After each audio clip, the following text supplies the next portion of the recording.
90 سے زائد ملکوں نے شرکت کی آمادگی ظاہر کر دی۔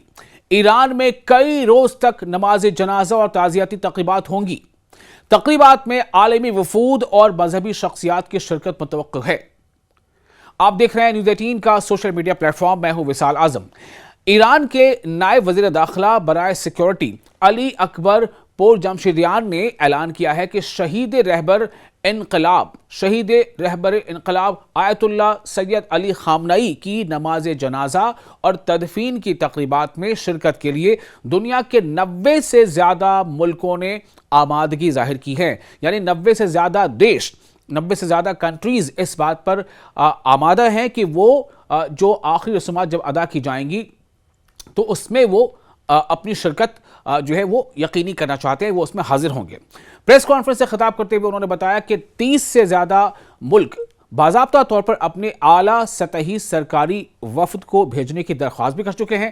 ان کے مطابق مختلف ملکوں کے مذہبی رہنما، علماء اور عالمی شخصیات بھی ان تقریبات میں شریک ہوں گے۔ یعنی کہ جو آخری رسومات جو ہوں گی، یا ہم کہہ سکتے ہیں کہ جو فنرل کو لے کر کے جو بھی وہاں پر فنرل ہوگا، اس کو لے کے جو وہاں پر ارکان ہوں گے یا جس طرح سے فنرل کو انجام دیا جائے گا، اس میں جو ایک جلوس کے شکل میں بھی لوگ نکل سکتے ہیں تو اس میں وہ شامل ہوں گے۔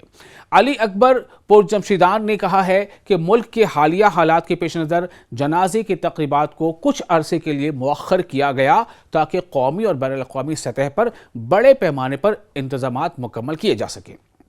انہوں نے بتایا کہ مرحوم رہبر کے دفتر اور رہبر انقلاب آیت اللہ سید مجتبی خامنئی کی ہدایات کے مطابق یہ تقریبات کئی دنوں تک جاری رہیں گی۔ ایرانی حکام کے مطابق تمام انتظامات سپریم نیشنل سیکیورٹی کونسل، رہبر انقلاب کے دفتر اور پہلے نائب صدر محمد رضا عارف کی نگرانی میں قائم مرکزی کمیٹی کے تحت کیے جا رہے ہیں۔ اس مقصد کے لیے سیکیورٹی، ٹرانسپورٹ، بنیادی ڈھانچے، ثقافتی امور، میڈیا، جامعات اور بین الاقوامی تعلقات کے لیے الگ الگ کمیٹیاں بھی تشکیل دی گئی ہیں تاکہ تمام انتظامات کو مؤثر انداز میں مکمل کیا جا سکے۔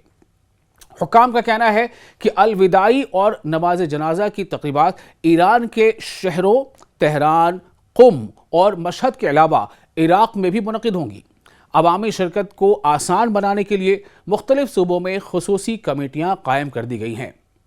ایرانی نائب وزیر داخلہ کے مطابق عراق نے بھی وزیر اعظم کے دفتر کی سربراہی میں ایک قومی آرگنائزنگ کمیٹی تشکیل دی ہے۔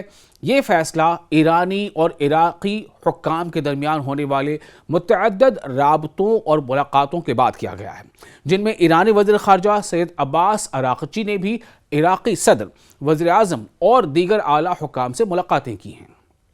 اعلان کردہ شیڈول کے مطابق 8 جولائی کو شہید رہبر کے جسد مبارک کو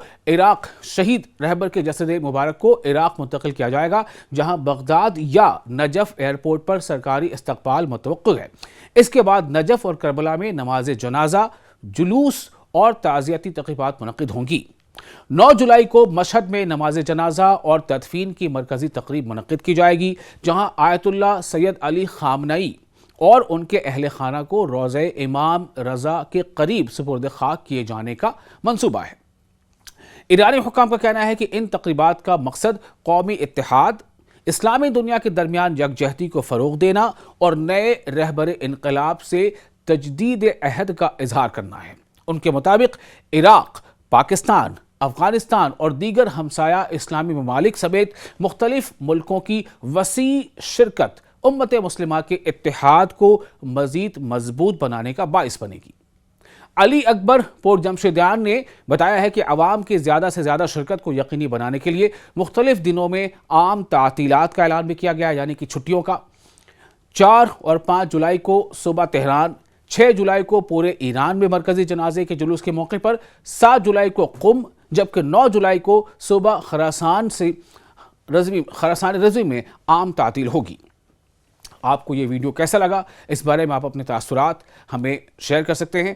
تو دراصل یہ جو خبر ہے یہ کافی اہم ہے، اور سب سے اہم بات یہ ہے کہ ابھی تک جو ان کی جو آخری رسومات ادا نہیں کی گئی تھیں، اور اس کے بعد اب جو اس کے تمام جو چونکہ وہاں پر جس طرح سے جنگ کے حالات بنے ہوئے تھے ایران اور امریکہ کے بیچ، یا پھر یہ کہہ لیں کہ ایران پہ جس طرح سے حملہ آور تھے اسرائیل اور امریکہ، تو ان سب چیزوں کے مد نظر شہید رہبر انقلاب آیت اللہ سید علی خامنئی کی جو نماز جنازہ ہے اور جو تدفین ہے وہ مؤخر کی گئی تھی، یا جو آخری رسومات سے جڑی جو تقریبات ہیں وہ مؤخر کی گئی تھی، اور اب اس کے لیے کئی ملکوں کو باضابطہ اس کے لیے مدعو کیا گیا ہے کہ وہ اپنے نمائندگان کو بھیج سکتے ہیں۔